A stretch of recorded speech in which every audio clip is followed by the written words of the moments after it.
एक पंडित जी थे, वो नहाने गए सवेरे सवेरे। पहले तालाबों में नहाते थे लोग, उनके यहाँ तालाब था। तभी वहीं पर तालाब में एक धोबी था, कपड़े धुल रहा था। राजा का धोबी है, तो राजा का धोबी तो थोड़ा रहेगा ना घमंड, भाई मैं राजा का, प्रधानमंत्री का ड्राइवर प्रधानमंत्री से ज्यादा घमंड में रहता है, मैं प्रधानमंत्री का ड्राइवर हूं भाई। गुरु तो गुड़ चेला शक्कर हो गया। हाँ, गुरु तो गुड़ रहा, चेला शक्कर हो गया। ऐसा ही है। धोबी भाई साहब धुल रहे थे कपड़ा, पंडित जी आए। पंडित जी बड़े भक्त थे, भगवान के उपासक थे। आए, रोज नहाने आते थे, आज भी नहाने आए। अच्छा, उनका नियम था नहाने के बाद सूर्य भगवान को, पहले के लोग नदियों में जाए ना तो नदियों में ही जल चढ़ा देते थे, तालाब में जाए तो तालाब में ही सूर्य भगवान की तरफ मुंह करके सूर्याय नमः आदित्याय नमः भौमाय। जब पंडित जी जल चढ़ाने लगे तो धोबी ने कपड़ों को जोर जोर से पीटना स्टार्ट किया। तो जो कपड़ों का गंदा छीटा जल था, छीट नहीं पड़ते, कपड़ों का निकलता है, वो गंदा पानी पंडित जी की अंजलि में जाके गिरा, हाथ में, और उसी से वो सूर्य भगवान को अर्घ दे रहे हैं। तो सूर्य अर्घ में उस जल में वो कपड़ों का धौमन गिर रहा था, गंदा पानी। जबकि धोबी को चाहिए ये था कि जब कोई जल चढ़ा रहा है तो जरा 1 मिनट के लिए भैया रोक लो कि जल पूरा हो जाए।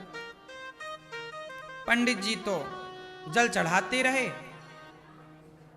पंडित जी भी ना रुके, वो अपना जल चढ़ाते रहे, सूर्याय नमः आदित्य, पानी गंदा पड़ता रहा। ये दृश्य भगवान ने देखा। भगवान नारायण लेटे लेटे देख रहे हैं, अरे बड़ा गलत कर रहा। सुदर्शन को आदेश दिया, सुदर्शन जाओ जाओ धोबी का सिर काट के लाओ।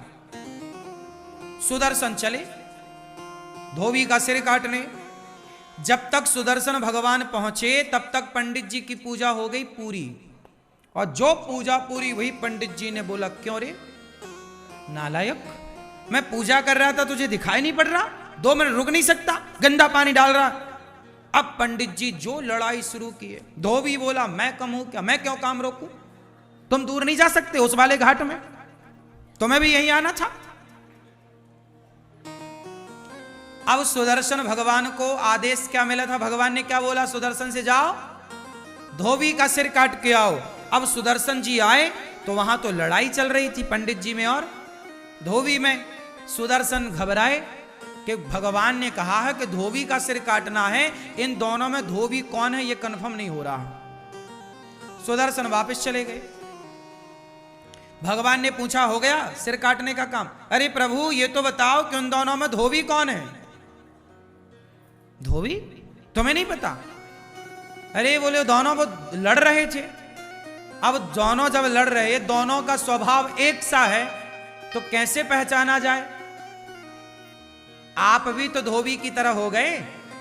यदि धोबी गलत था तो पंडित जी आप भी तो उससे लड़के उसकी तरह हो गए। अब उसमें और आप में अंतर क्या रहा? तो सुदर्शन भगवान बोले, वहां तो 2 धोबी हैं, किसे काटना है बताओ? सुदर्शन भगवान से भगवान ने कहा, तुम वापस आप किसी को मत काटो। क्या मतलब हुआ इसका? क्या सीखा आपने इस कथा से? जब जवाब आप स्वयं देते हैं तो भगवान चुप हो जाते हैं कि जवाब तो आपने दे दिया। पंडित जी ने जवाब ना दिया होता उस धोबी को तो भगवान जवाब देते कि नहीं? इसलिए कोई आपको गाली दे, आपको अपमानित करे, आप तो सॉरी कान पकड़ लो, भैया आप सही हम गलत। आप जब आप जवाब नहीं देते तो ईश्वर जवाब देते हैं, और आप जवाब दे देते हैं तो भगवान ठंडे पड़ जाते, भैया तुम ही निपटो सुलझो, फिर हमें काहे, तुम कर लो। जब तुझसे ना सुलझे तेरे उलझे हुए धंधे, तब भगवान के इंसाफ पे छोड़ दे ए बंदे, वही तेरी मुश्किल आसान करेगा। जो तू ना कर सका वो भगवान करेगा। जो आपसे नहीं होता ना वही भगवान करते हैं। इसलिए जवाब मत दो। क्यों मेरी मां? जवाब ना देना चाहिए। मैं केवल सुना नहीं रहा हूं कथाएं, मैं इन सब पे अमल भी करता हूं, इसलिए तुरंत एक वीडियो बना के डाल देता हूं। सॉरी शक्तिमान, कोई भी बात हुई, हाँ, क्षमा बहुत बड़ा हथियार है ये क्षमा। जो तलवार नहीं काट सकती ना, वो क्षमा की तलवार काट देती है। क्यों जी, बात सही है। दुशासन ने द्रौपदी से क्षमा मांग ली होती, दुर्योधन ने द्रौपदी से क्षमा मांग ली होती कि मैंने तेरे कपड़े उतारे द्रौपदी, गलती हो गई, क्षमा। एक क्षमा मांग ली होती दुर्योधन ने, तो क्या महाभारत होता? बच जाते ना लाखों लोग कटने से। हाँ, ये जो क्षमा की तलवार है ना मेरी मां, ये लोहे की तलवार से ज्यादा शक्तिशाली है या नहीं?